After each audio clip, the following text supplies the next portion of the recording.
নমস্কার বন্ধুরা, কেমন আছেন আপনারা? আশা করছি ভালো আছেন। আমরাও বেশ ভালোই আছি। আমার আরও একটি নতুন ব্লগে আপনাদের সবাইকে স্বাগত জানাই। এখন বাজে সকাল 8:30। এখানে দেখুন টিফিনের তরকারি হচ্ছে, যেটা নাকি ছোট ছোট করে ফুলকপি আর আলু দিয়ে। ফ্রিজ থেকে দুধ বের করে নিয়েছি, আর এখানে অল্প একটু সোনামুখী মুগের ডাল সিদ্ধ করে নিয়েছি। তো আজকে বানাবো ভেজ ডাল। তো কিভাবে আমি ভেজ ডাল বানাই সেটাও শেয়ার করছি। সংসার মানেই কিন্তু নানা সমস্যা আসবেই। সংসারের নানা সমস্যা কাটিয়ে কিভাবে বুদ্ধি খাটিয়ে সময় মতো সংসারের কাজগুলো আমি গুছিয়ে নিই, সেটাই আপনাদের সাথে শেয়ার করব।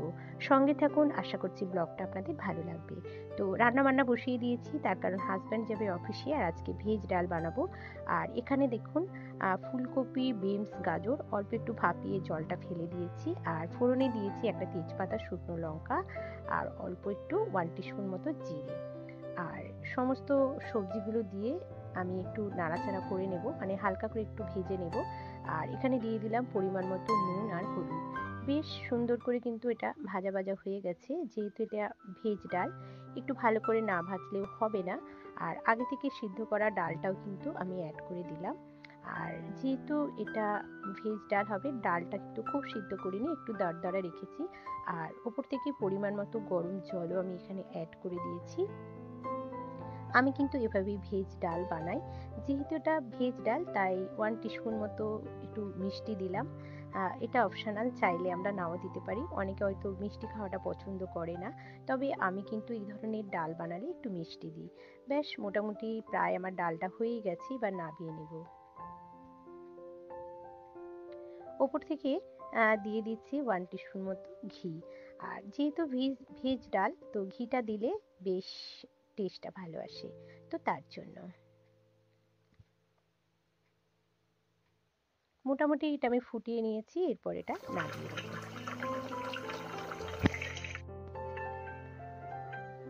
এখন অল্প করে একটু সাবুর পাঁপড় ভেজে নিচ্ছি, কারণ ডালের সাথে একটু পাঁপড় ভাজা বেশ ভালোই লাগে। আর সকালবেলা অফিস টাইমে সেভাবে তরিবাজি করে কিন্তু রান্না বান্না করা যায় না, তবে যেটুকু না করলে নয় সেটুকু তো করতেই হবে। আর ডালের সাথে কিছু একটা ভাজা চাই, তাই ভাবলাম যে এই সাবুর পাঁপড় ভেজে দিই। আর এই সাবুর পাঁপড় আমার হাজব্যান্ড খেতে ভীষণই ভালো লাগে। ছোট ছোট পাঁপড়গুলো বেশ বড় বড় হয়েছে, দেখতে কিন্তু বেশ ভালো লাগছে। তো চলো, পাঁপড়টাও ভেজে নিয়েছি। হাজব্যান্ড খেতেও বসে গেছে, ওনাকে দিয়ে দিয়েছি। এবার ওনার টিফিনটা রেডি করতে হবে, আর তার সাথে আমরাও তো সপরিবারে সবাই টিফিন খাবো। আর সকালবেলা আমাদের বাড়িতে কিন্তু রুটিটা একদম হয়েই থাকে।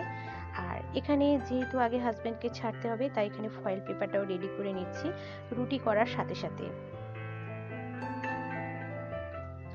সকালবেলা রান্নাবান্না করতে একটু সমস্যা হয়, তার কারণ একা হাতে সমস্ত কিছু জোগাড়জাতি করা, রান্নাবান্না করাটা কিন্তু ভীষণই সমস্যা। মানে এমন কেউ নেই যে আমাকে একটু পাশে এসে সাহায্য করবে। হাজব্যান্ড তো ওনার বাজার দোকান, দুধ, পেপার এই সমস্ত নিয়ে ব্যস্ত থাকে, তাই সবটাই কিন্তু আমাকে একা হাতে এভাবেই কিন্তু বুদ্ধি খাটিয়ে কাজগুলো করতে হয়। আগে মোটামুটি হাজব্যান্ডের জন্য যেগুলো খেয়ে বেরোবে সেগুলো করে দিয়েছি, এরপর কিন্তু রুটিটা করে নিচ্ছি। তার কারণ রুটিটা একবারে করে নিলে শ্বশুরমশাইকেও টাইমে খেতে দিতে পারবো, আর হাজব্যান্ডের অফিসের জন্য যে লাঞ্চ বক্সটা রেডি করবো সেটাও কিন্তু ঝটপট করে রেডি হয়ে যাবে। তো এভাবেই কিন্তু সংসারে টুকিটাকি কাজগুলো আমি বুদ্ধি খাটিয়েই করার চেষ্টা করি। অফিসের লাঞ্চ বক্সটাও কিন্তু রেডি করে দিয়েছি, খেজুর, তার সাথে তরকারি, রুটি, বোঁদে, মিষ্টি। ফাইনালি হাজব্যান্ড বেরিয়েও গেল। এতক্ষণ পর একটু নিস্তার পেলাম। এখন বাজে হচ্ছে 10টা 25।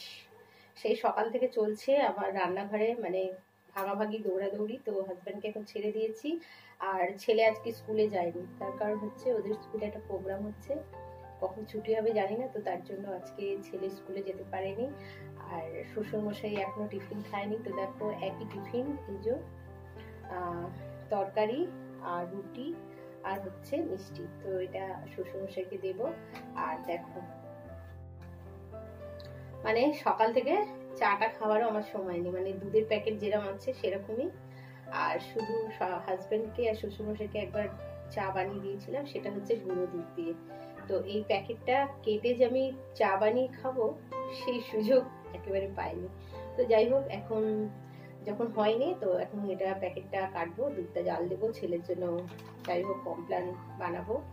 আর তো চলো, এখন সব থেকে গুরুত্বপূর্ণ কাজ হচ্ছে শ্বশুরমশাইকে খেতে দেবো। তো ওনাকে খেতে দেবো, তারপর তো আরো টুকিটাকি কাজকর্ম আছে। তো সঙ্গে থাকো, আশা করছি ব্লগটা তোমাদের ভালো লাগবে। আর যদি ভালো লাগে অবশ্যই আমার চ্যানেলটিকে সাবস্ক্রাইব করে নিও এবং লাইক করে আমার পাশে থেকো। চলো, তো এই যে এখানে শ্বশুরমশাইকে খেতে দিয়ে দিয়েছি, আর 5 মিনিট মতো দেরি হয়ে গেছে। শ্বশুরমশাই কিন্তু একদম টাইম টেবিল খায়, তো চটপট করে দিয়ে দিয়েছে। তো উনি এখানে খেতে, মোটামুটি আমার এদিকের কাজকর্মগুলো কমপ্লিট হয়ে গেছে। এরপর আমি চলে এসেছি ঘরের কাজকর্মগুলো করতে। সকাল থেকে সংসারের কাজগুলো যদি নিজে বুদ্ধি খাটিয়ে না করি, তাহলে কিন্তু সারা দিন কিন্তু লাট্টুর মতো ঘুরতে হবে যে কোন কাজটা আগে করব, কোন কাজটা পরে করব। তাই সবার আগে রান্নাবান্না মোটামুটি আমি গুছিয়ে গেছিয়ে নিয়েছি। আর এরপর এখন চলে এসেছি ঘরটা পরিষ্কার করতে। ছেলে যেহেতু স্কুলে যায়নি, তো ও একটু এদিক ওদিক ঘোরাঘুরি করছে, ছাদে যাচ্ছে, কখনো কখনো বসে হোমওয়ার্ক করছে। আর ছোট হলে যেটা হয়, সেভাবে এখনো বুদ্ধি শুদ্ধি হয়নি যে মায়ের একটু কাজ করে দিই, তো সবটাই আমাকে নিজে করতে হয়। তো যাই হোক, এখানে ঠান্ডা ঠান্ডা এখনো যেহেতু আছে, কম্বলগুলো এখনো গুছিয়ে গেছি, তোলা হয়নি। তো রোদ্দুর খাইয়ে তুলে দিতে হবে, আর যদি বেশি ময়লা হয় তাহলে কিন্তু আবার লন্ড্রিতে দিতে হবে। আগের বছর এই বড় ব্ল্যাঙ্কেটটা কাচাতে দেওয়া হয়েছিল, লন্ড্রির মধ্যেই ছিল। তো ঠান্ডা পড়ার আগেই কিন্তু নিয়ে চলে এসেছি। এই বছর জানি না কি করব। কয়েকদিন ধরেই খুব সমস্যা হচ্ছে, কয়েকদিন আগে থেকেও হচ্ছে, লাইটটা যখন তখন চলে যাচ্ছে। আর আমাদের কাজকর্ম করতে কিন্তু ভীষণই অসুবিধে হচ্ছে। একই শীতকাল, জানলা দরজা বন্ধ। আজকে সিএসসি থেকে লোক এসে গেছে, দেখো সমস্ত ঘর দোর পুরো অন্ধকার। আর কিচেনে যে সমস্ত রান্নাবান্না করছিলাম সেগুলো করা হয়নি। তো যেহেতু কাজকর্ম করছে, আবার এই মাঝে মাঝে লাইট অফ হয়ে যাচ্ছে, আবার জ্বলছে। তো শ্বশুরমশাই ওখানে দেখাশোনা করছে, আমিও দেখছি। আর দেখো, বেশ কিছু রেসিপি বানাচ্ছিলাম, তার মধ্যে কিন্তু কারেন্টটা চলে গেছে। তো তার জন্যই ক্যাপটাও মাথায় পড়ে আছে। রেজু সেখানে এসে কাজ করছে। আজকে সকাল থেকে এতটাই সমস্যা হচ্ছে যে মানে বলার না। তো ফাইনালি এখন কাজটা করে দিচ্ছে, তারপরে মনে হচ্ছে লাইটগুলো জ্বলে যাবে। তো এখনো পর্যন্ত কিন্তু লাইট আসেনি, ঘোরাফেরা করছি, তার কারণ বেশ কিছু এখনো রান্নাবান্না বাকি আছে, আর একবারে মানে করতেই হবে। তো এখনো পর্যন্ত দেখো একবার করে জ্বালছে, একবার করে নেভাচ্ছে। তো ফাইনালি এখন কাজটা হয়ে গেছে। আর এদিকে কিচেনটাও মোটামুটি দেখো আমার এই অবস্থায় আছে। তো ডিমের কারিটা মানে বানাতে বানাতেই লাইটটা চলে গিয়েছিল। তো এখন গ্যাসটা জেলে একটু গরম করে আবার ওটা ঢেলে নিলাম। তো রান্নাবান্না মোটামুটি কমপ্লিট হয়ে গেল। আর কিচেনটার অবস্থা তো দেখতেই পারছো যে এই কিচেনটা ক্লিন করতে না জানি আমার কতটা সময় লাগবে। যেহেতু লাইটটা চলে গিয়েছিল, এই সমস্যা হয়ে গেল মানে কাজকর্ম করতে। তবুও কিন্তু গুছিয়ে গাছিয়ে সংসারের কাজগুলো বুদ্ধি খাটিয়ে আমাকে করতে হবে। আর এই যে ছেলে এখানে ঘোরাফেরা করছে, দেখতেই পাচ্ছ। তো সমস্ত খাবার দাবার ডাইনিংয়ের মধ্যে রেখে দিয়েছি, আর এখন কিচেনটা আমাকে মোটামুটি ক্লিন করে নিতে হবে। সমস্যার মধ্যেও কিন্তু সংসার কখনোই থেমে থাকে না, কাজ তো করতেই হবে। আর দেখো এখানে যে সমস্ত বাসনগুলো আছে, এগুলো সমস্ত কিছু মাজা ধোয়া করব, তারপর কিচেনটা ক্লিন করব। তারপর তো চান আছে, খাওয়া দাওয়া আছে, সবটাই আছে। তো চলো ফটাফট করে বাসনগুলো মেজে নিই। তো যেহেতু এখনো রান্না বান্না একটু দেরি হয়ে গেছে, তাই ভাবলাম যে বিকালবেলার জন্য একটু রেসিপি কি বানাবো সেটা আইডিয়া করে আলুটা সিদ্ধ করে রাখি। তো আলুটা যদি এখন সিদ্ধ করে রাখি, তাহলে কিন্তু প্রেশার কুকারটা একবারই মাজা হয়ে যাবে। যেহেতু প্রেশার কুকারের মধ্যে ডাল হয়েছিল, তো সেই প্রেশার কুকারটা এখন মাজবো, আবার বিকালে মাজবো। তো একবারে আলুটা সিদ্ধ করে রেখে দেবো, তাহলে ডবল করে কিন্তু আমাকে আর এই কাজটা করতে হবে না। অল্প একটু নুন দিয়ে দিলাম, এরপর দুটো সিটি দিয়ে প্রেশার কুকার থেকে আলুটা নামিয়ে তারপর প্রেশার কুকারটা মেজে নেব। আমাকে আর দুবার মাজতে হবে না। আর এই সমস্ত এক্সট্রা যে সমস্ত সবজি মানে প্রায় সময় পড়ে থাকে, এগুলো ইউজ করা হয় না। তো মাঝে সাঝে এগুলো আমি পরিষ্কার করে রাখি, তার কারণ কিচেনের মধ্যে পোকামাকড় তো সবসময় থাকে। তো মাঝে মাঝে একটু পরিষ্কার করে নিলে ভয়টাও কেটে যায়, তার কারণ কখন কোনটা ইউজ করি সেটা তো আমাদের ঠিক থাকে না তাড়াহুড়োর সময়। কিচেনের মোটামুটি কাজকর্ম গুছিয়ে গেছি, এখন চলে এসেছি ঘরটা পরিষ্কার করতে। আমার এই ছোট্ট ঘরটাকে আমি কিন্তু চেষ্টা করি সবসময় গুছিয়ে গাছিয়ে রাখতে, আর সেটা আপনাদের সাথে প্রতিনিয়তই কিন্তু আমি শেয়ার করি।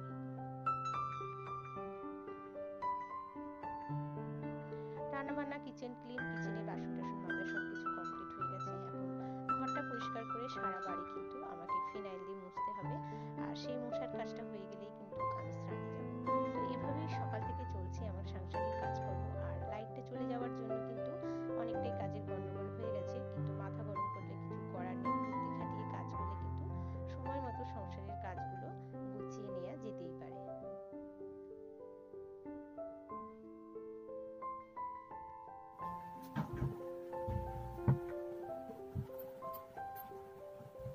বেশ, এই যে আমার বিছানাটাও পরিষ্কার করা হয়ে গেল, আর ব্ল্যাঙ্কেট গুলো সমস্ত কিছু গুছিয়ে রেখে নিলাম।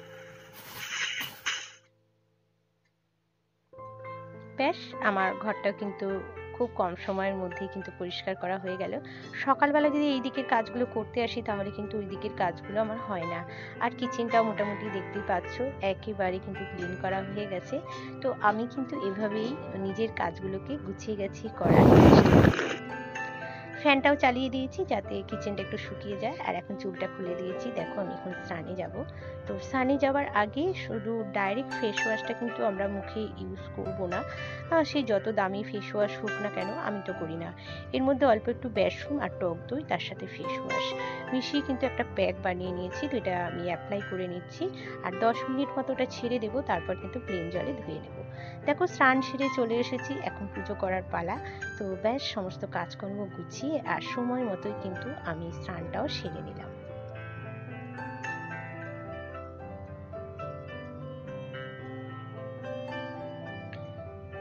এখন ঘরে যে আমার তুলসী ঠাকুর আছে সেই ঠাকুরটাকে জল দেব, ধূপ দেব, সবই দেব।